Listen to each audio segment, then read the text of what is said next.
रोशन सल्तनत का नाम हर सिमत पे गूंजता था, मगर वो रोशनी जो इसका नाम बनाती महल की ज़ाहिरी चमक से बढ़कर थी। यहाँ के लोग कहते थे कि इस जमीन पर सबक और राज दोनों पलते हैं और सरे राह जो भी निकल जाए वो अपनी कहानी लेकर जाता है।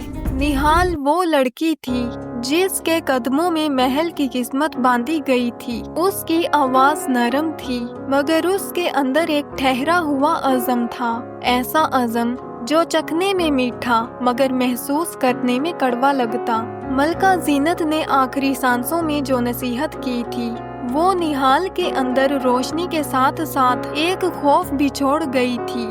अपने दिल की सदाकत बचाकर रखना बेटी, कभी अपने अंदर के सच्चे जज्बात को किसी दराज में बंद न कर देना।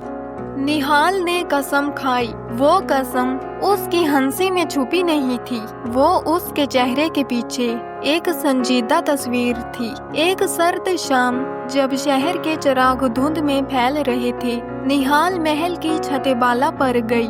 वो छत जहाँ गुलदस्ते और कदीम बेकरियां थी और जहाँ हवा का रंग अलग सा महसूस होता, वहाँ एक छोटा सा बाग था जिसे अक्सर लोग भूल चुके थे। मगर वहीं एक कदीम रूही फसील के पास एक बांसुरी पड़ी हुई थी। ये बांसुरी आम बांसुरी न थी, वो पूरा हुआ लकड़ी से बनी, मगर उस लकड़ी के जर्रात में माहे रोशन की चमक बसी हुई थी। बांसुरी के बदन पर एक पत्थर सा काबिज था जिस पर कुंदा खतूत थे। कोई जबान नहीं, मगर मानी से भरपूर। निहाल ने बांसुरी उठाई। उसकी उंगलियां जब उस पर पड़ी तो एक हल्का सा सुरसुराहट निकला, जैसे किसी ने दरवाजा खोल दिया हो जो बरसों से बंद पड़ा था। वो बांसुरी उस वक्त से वहाँ पड़ी थी जब चिरागों के पीछे एक दास्तान दफन हुई थी। मगर कौन जानता था उस रात उसने बांसुरी बजाने की कोशिश की, सिर्फ बहाना था, शायद यादों को जगाने की एक कमजोर ख्वाहिश। जब पहली सुर निकली तो हवा रुक गई। खिलते हुए फूल जैसे मुर्दा पत्तियों की तरफ झुक गए और दूर कहीं मोहल्ले की एक छत के नीचे किसी की आवाज ने आहिस्ता से कहा, वापस आ गई है। निहाल में घबराहट सी पैदा हुई। ना खौफ ने उसे रोका, ना मुतकल्फी ने, बस एक अंदरूनी आवाज ने कहा कि इस बांसुरी का रिश्ता उससे गहरा है, किसी ऐसी चीज से जो जमानों से बंद थी। अगली सुबह महल में खामोशी एक पर्दे की मांदी छा गई। खादिम गुमनाम तेजी से गुजर रहे थे। उनके चेहरे पर खौफ था, लेकिन सबसे ज्यादा तब्दीली निहाल के अंदर आई। उसकी नींदें टूट रही थी और उसके ख्वाब बार बार एक ही मंजर दिखाते। एक औरत जो पानी के अंदर से ऊपर आ रही है, हाथ फैलाए और आंखों में बेपनाह उदासी। उस रात बाबा रहमत जो महल के कदीम राजदान थे, उन्हें बिस्तर में खड़ा पाया गया। उनके चेहरे पर वही वीरानी थी, उनके होंठों पर मुजरमाना चुप। सुबह को जब उन्हें देखा गया तो वो खामोशी से बेजान मिले। तबीब ने कहा, उनकी सांसें ऐसे बंद हुई हैं जैसे किसी ने उनके अंदर कोई खंजर छुपाया हो, मगर जिस्म पर कोई निशान नहीं। खबर एक बहर की लहरों जैसी बढ़ती गई, मगर अंदर के लोग ऐसे लग रहे थे गोया उनके अंदर कोई सर्दी छा गई हो। हर जगह किसी न किसी ने कहीं खामोशी में कहा, वो धुन फिर बजी है। निहाल की आंखों में नींद न रही। वो छतेबाला पर गई जहां बांसुरी मिली थी। बांसुरी खामोश पड़ी थी, मगर हवा में एक हल्की सी गूंज थी। ऐसा महसूस हुआ जैसे बांसुरी के अंदर किसी ने दिल रखा हो। उसने सोचा, ये तो एक आला है, शायद किसी माजी की याद। मगर दिल जानता था कि ये महज आला नहीं। रात को जब वो आहिस्ता आहिस्ता बांसुरी बजाने लगी तो एक नगमा निकला जो उसके अंदर महफूज किसी जख्म को छू गया। वो नगमा उसके दिल की एक ऐसी याद को जगा गया जिसे उसने खुद जानबूझकर दबा रखा था। एक वादा, एक पीछा, एक नामालूम गम। फिर एक और वाकया हुआ, शहजादे अयान का आना। शहजादा अयान जो अपनी मुसाफत और किताबत के शौक की वजह से मशहूर था, वापस आया। उसके हाथ में एक छोटा आईना था। एक मखसूस शीशा जो चीजों की असल हालत दिखा सकता था। जब अयान ने आईना अपनी आंख के करीब रखा तो उसको महल की एक अलग तस्वीर नजर आई। निहाल के इर्द गिर्द जैसे एक नरम मगर जुल्मनदार साया चिमटा हुआ था।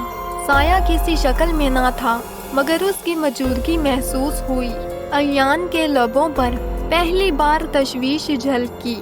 उन्होंने इकट्ठे छत बाला से नीचे देखा। नीचे दरिया की रोशनी हल्की थी और कुछ माहीगीर खामोशी से कश्तियों को संवार रहे थे।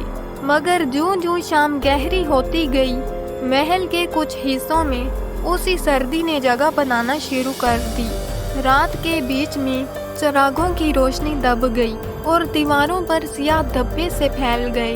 ना खून ना राख मगर ऐसा रंग जो रोशनी को खा जाता था। निहाल ने अयान की तरफ देखा। ये बांसुरी, मुझे लगता है ये सिर्फ मौसीकी नहीं, ये कोई जवाब मांग रही है। अगर ये जवाब तुम्हारे अंदर छुपी कोई बात चाहती है तो हमें उसका सामना करना होगा। दिल के अंदर के राज और बातें खामोश नहीं रहते। फिर बांसुरी ने खुद ब खुद धीरे से सरगोशी की सी धुन बजाई। कोई फर्द उसके पास भी न था मगर धुन ने सबकी रूह को छुआ। उस धुन में एक रंग था जैसा कि कोई सदियों पहले छूटी हुई उम्मीद अब जोर से अपने आप को जाहिर कर रही हो। उसी लम्हे महल के कमरे में एक बूढ़ी औरत की पुरानी तस्वीर गिरी। तस्वीर के पीछे एक खिड़की खुली और खिड़की के सामने एक टुकड़ा कागज चिपका हुआ था।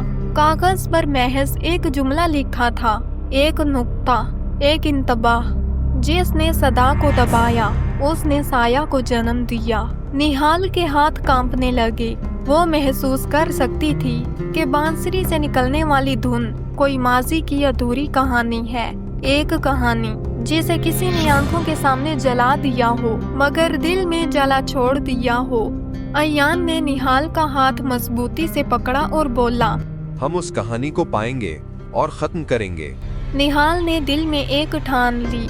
अगर ये लानत मेरे अंदर के किसी दर्द से बनी है तो मुझे इसे पहचान कर इसका इलाज भी खुद करना होगा। उसने बांसुरी उठाई और उसने देखा कि उसकी आंखों में एक और अक्स आ गया, जैसा कि आईना उसके रूह को दिखा रहा हो, ना सिर्फ जिस्म को। रात के अंधेरे में वो आवाज फिर से आई मगर इस बार दूर नहीं, बिल्कुल करीब। वापस आ, वो वादा पूरा कर, वरना वो साया तुम्हारे पीछे रहेगा। निहाल ने सांस ली। वो जानती थी कि उसका सफर आगे लंबा है और पहले कदम के लिए उसे अपने माजी की गहराइयों में उतरना होगा। रात की चांदनी रोशनी ने रोशन सल्तनत के महल को एक अजीब सा जलवा दिया। हवा में खुशबू नहीं बल्कि किसी सदी पुरानी कहानी की सुरसुराहट थी जो हर चीज के पीछे छुपी हुई महसूस हो रही थी। निहाल और अयान छतबाला पर खड़े थे। बांसुरी अब निहाल के हाथ में थी मगर वो महसूस कर रही थी कि अब ये सिर्फ बांसुरी नहीं रही बल्कि एक जिंदा राज है जो जज्बात की ताकत से जन्म लेता है। निहाल, ये बांसुरी तुम्हारे जज्बात से जुड़ी है। जो तुमने दिल में दबा रखा वो साया इसी से पैदा हुआ। हमें हकीकत जाननी होगी या ये साया कभी नहीं रुकेगा। निहाल ने आंखें बंद की और अपने दिल के अंदर झांका कि बचपन में उसने अपने जज्बात छुपाए, खौफ, गुस्सा, मोहब्बत और हसद, और बांसुरी सदियों पुरानी वो सब कुछ सुनकर अब साया पैदा कर रही थी। अयान ने बांसुरी को उठाया और कहा, ये फ्लूट सिर्फ आला नहीं, ये एक दरवाजा है। एक दरवाजा उन एहसासात की दुनिया में जो हम नजर से छुपाते हैं। वो बांसुरी बजाने लगे। हर सुर में एक नया रंग, एक नया एहसास छुपा हुआ। पहला सुर निकला तो महल के पुराने दरवाजे हलक से खुल गए और एक पर्दा सा सुरमई रोशनी में उड़ता हुआ सामने आया। ये वो पहली झलक थी जिसने सबको खौफ में डाल दिया मगर निहाल के दिल में तजस्सुस और अज़म को जगा दिया। अयान ने नरमी से कहा, हमें ये जानना होगा कि ये साया सिर्फ तुम्हारे लिए क्यों है और इसकी जड़ कहाँ है। वो बांसुरी लेकर महल के सबसे पुराने कमरे कदीम खजाने के नीचे गए। ये कमरा सदियों से बंद था और दीवारों पर नक्शो नगार ऐसे थे जैसे एक छुपी हुई कहानी सुनाने को तैयार हों। कमरे के बीच में एक पुराना संदूक रखा था जिस पर बांसुरी के नगमे जैसे खुद ब खुद गूंजने लगे। निहाल ने बांसुरी बजाई और हर सुर के साथ संदूक का कुफल खुद ब खुद खुलने लगा। संदूक के अंदर एक पुराना खाकी नोट मिला जिस पर तारीख और एक नाम लिखा था, अलीम। अलीम कौन था और ये बांसुरी उससे कैसे जुड़ी? निहाल ने हाथ से नोट उठाया और जैसे ही पढ़ा एक सर्द हवा का झोंका कमरे में आया। संदूक की धात की चमक मद्धम पड़ गई और दीवारों पर छपे हुए नक्श हरकत करने लगे। ये पहली बार था जब निहाल और अयान ने महसूस किया कि बांसुरी सिर्फ जज्बात पैदा नहीं कर रही बल्कि गुज़िश्ता ज़मानों के राज को सामने ला रही है। आयान, ये सिर्फ मेरे एहसासात की वजह से नहीं है। ये कोई नामुकम्मल कहानी है जो अब ख़त्म होने को है। फिर हमें ये कहानी मुकम्मल करना होगी। जो कुछ छुपा हुआ है उसे सामने आना होगा। उस दौरान बांसुरी खुद ब खुद सरगोशी करने लगी। एक धुन जो पहले कभी नहीं सुनी गई। धुन में एक उदासी और तन्हाई की लहर थी। ये वो जज्बात हैं जो उसने छुपाए थे और अब वो सब एक ताकतवर जिन्नात में बदल गए हैं। अयान ने बांसुरी की नोक से आखिरी सुर निकाला और दीवारों पर रोशनियों के खेल ने सब कुछ बदल दिया। साया, जिसकी दो सुर्ख आंखें हमेशा निहाल को डराती थी, अब खुलकर सामने आया। ना सिर्फ खौफ बल्कि एक पुराना जख्म जो सदियों से बंद था। साया बोल उठा मगर आवाज एक जादुई लहर में बदल गई। मैं वो हूँ जो तुम्हारे छुपाए जज्बात से पैदा हुआ, लेकिन सिर्फ वही खत्म कर सकता है जिसके दिल में सच्चाई हो। अगर तुम मेरे अंदर की सच्चाई से बने हो तो आज मैं तुम्हें ख़त्म करने वाली हूँ। मैं तुम्हारे साथ हूँ, तुम अकेली नहीं हो। बांसुरी की हर धुन के साथ साया कमजोर पड़ने लगा। निहाल ने बांसुरी से आखिरी धुन निकाल ली और साया एक रोशनी के बादल में तब्दील हो गया। कमरे में खामोशी छा गई, मगर ये खामोशी तस्कीन से भरी थी और झील की सतह पर जहाँ रात पहले खौफ की तरह छाई हुई थी, अब चांदनी की रोशनी बांसुरी की धुन के साथ झुलमिलाने लगी। साया जो सदियों से डरा रहा था अब सिर्फ एक याद बन गया।